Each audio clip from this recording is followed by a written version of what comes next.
The case of 29-year-old Dora Kiernicke, who was found dead in her room at 115 Whitfield Street, Tottenham Court Road, London, on the 29th of December 1903. She was found with her hands bound in front of her and her throat cut.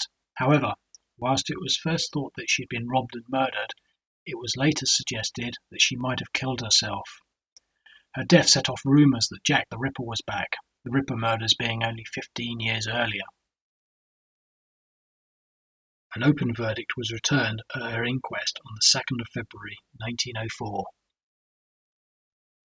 Dora Kiernicke was found bound and blindfolded with her throat cut in her room, and it was first thought that she had been murdered after it was said that her money was also missing, but the money was later found in her bedroom, which was said reinforced the theory that she had committed suicide.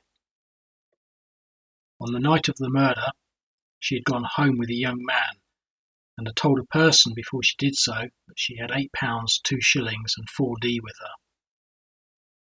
A Frenchman who lived in the basement said that he heard her come home at about 1 a.m.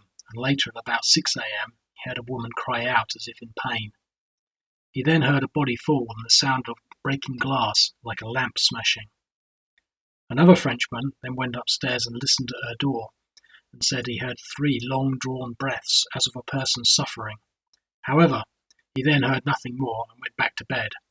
It was not until later the following day, about 6 p.m, that a friend of hers went to the flat and raised the alarm. The Frenchman had occupied the room directly beneath Dora Kiernicke with another Frenchman and said that after retiring on the Tuesday night, he had heard Dora Kiernicke come back to the house with what he thought was another person shortly after 12:30 a.m. on the Wednesday morning. He said that at about 6 a.m. he heard bumping in the room above him, and that he then roused his companion and said that they then both heard a gurgling kind of noise, which he said was something like a hollow cough or groan. He said that he heard the noise 3 times. It was said then that the other Frenchman, being concerned, had gone upstairs to Dora Kiernicke's room, but said that the gurgling sound had stopped and that he then went back to bed. When the police broke open her door, they found her covered with a bedsheet up to her breast and blood all over the bed and floor. However, no murder weapon was found. It was thought that she had last been seen in her room at 11:30 p.m. on the Tuesday night, and to have later brought a man back with her, but the man was never traced. A young Polish Jewess that had been in the company of Dora Kiernicke the night before she died said, "We met on Tuesday night in Tottenham Court Road and stood chatting for some time just outside a public house. Dora Kiernicke took out of her pocket a handful of gold and silver and, holding out the coins, showed them to me, with the remark that she had £6 in gold and £2 in silver.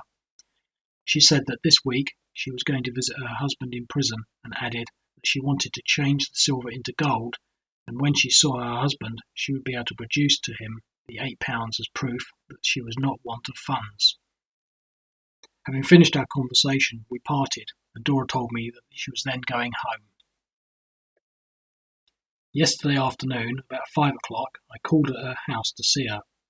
I had previously been to the restaurant where we usually have our meals, and was told there that Dora had not called in that day. At the house I saw the landlady. She said she had seen nothing of Dora during the day, and that the door of her room was locked. On my remarking that this was strange, the landlady began to express alarm, and remarked that during the night she had heard cries of "Police! Police!" in the house, and screams. At the time, she said she paid little heed to the outcry, thinking that it was merely an ordinary quarrel, such as often happened in the house. We went up to the room and tried to force the door, and then sent for the police. When the officers came, they at once burst the door. On looking in, I saw Dora lying on the bed, partly on one side. She was quite naked, but a blanket was drawn over a part of her body. The face was not covered, however, and I saw that a handkerchief was tied tightly round her mouth. Going into the room, one of the officers turned down the blanket, and I then saw blood and a terrible gash right across Dora's throat. Her arms rested on her breast and were bound with a cord, her hands being in the attitude of prayer. Her clothes were hanging in the room, her boots stood by the bedside, and a hat was lying on the table.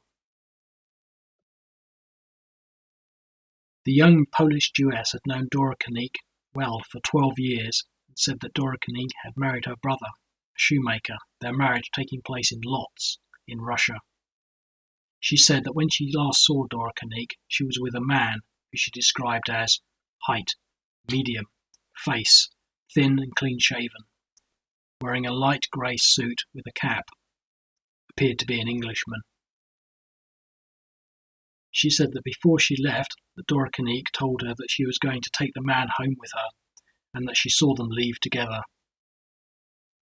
She noted that Dora Kiernicke had not been wearing her rings when she was out, noting that Dora Kiernicke had told her that she had a new pair of gloves and that they fitted too tightly to wear rings. However, another woman, a seamstress, said that she had known Dora Kiernicke for about 6 years and that she saw her several times on the Tuesday evening, the last time being around 12:30 a.m. when Dora Kiernicke invited her back to her home. However, she said that she declined and that she left her at the corner of Abbott Place and Tottenham Court Road, at which point Dora Kiernicke told her that she was going to a restaurant to have something to eat. She said, however, that when she last saw Dora Kiernicke, that she was wearing her rings and that her hands were ungloved. A doctor that examined her body said that the wound to her throat had gone from left to right and that it was quite possible for it to have been self-inflicted, and added that his opinion was inclined to that view. It was added that there were no bloodstains or finger marks to show that anyone else had taken hold of her. A Home Office expert said that he thought that her wound was self-inflicted, but that owing to other bruises that he found on her, that he could not rule out murder. It was also stated that there was no trace of poison found in her body. Shortly after her body was discovered, it was thought that she had been murdered, and that the motive was robbery, with it being initially said that with the exception of a few coppers, all her money was gone, it being known that she had been in the possession of £6 in gold and some silver earlier on. It was also said that with the exception of one of her rings, which was found on the floor, all of her rings were also missing. However, her money was later found in her room, which it was said reinforced the suggestion that she had committed suicide. It was also reported that a young foreigner who was known to be acquainted with her was initially suspected, but that the police had been unable to formulate any charge against him. Dora Kiernicke was a Polish Jewess and was described as being attractive and a member of the unfortunate class. The police said that the furniture was all in good order and that there was nothing to indicate a struggle, and it was suggested that she might have committed suicide using the glass from the lamp chimney, which was broken. They added that they thought that she had died slowly and that she could have cried out. However, they said that they could not definitely rule out murder. When the police later found an old razor outside in a gully and 3 keys, it was reported that there was some excitement. However, a doctor that examined the razor said that he did not think that the razor could have caused her injuries, and it was noted that the keys would not fit the bedroom door. Newspaper reports said that the murder had caused fear in the local community, and that women were huddling up together and were not going out in fear that another Jack the Ripper was about. On the 1st of February 1904, a 31-year-old clerk that lived in Rowton House in Whitechapel was charged on his own confession with her murder after he made a statement which read, "I wish to state that about 5 or 6 weeks ago I murdered a woman in Whitfield Street, Tottenham Court Road. I do not know her name. She was a Polish or Russian Jewess. I met her in Oxford Street about 11 o'clock and gave her half a sovereign. I won't say any more." However, the police noted that he had been drinking and said that some hours afterwards, when he had sobered up, he told them that there was no truth in the confession and that he had been drunk when he had made it, and that he could prove that what he said was false on the day of the murder, as he had been in Wandsworth Jail. The police said that when they looked into his alibi, they found that he had in fact been in jail when Dora Kiernicke died, having been sent there for being drunk. In 1905, another man in Vancouver made a written confession that he had killed Dora Kiernicke. However, he was a confirmed opium smoker and was apparently not in possession of all his faculties. It's not clear what became of his confession. Little more is known about how Dora Kiernicke died, whether it was murder or suicide, and the mystery is still unsolved to this day.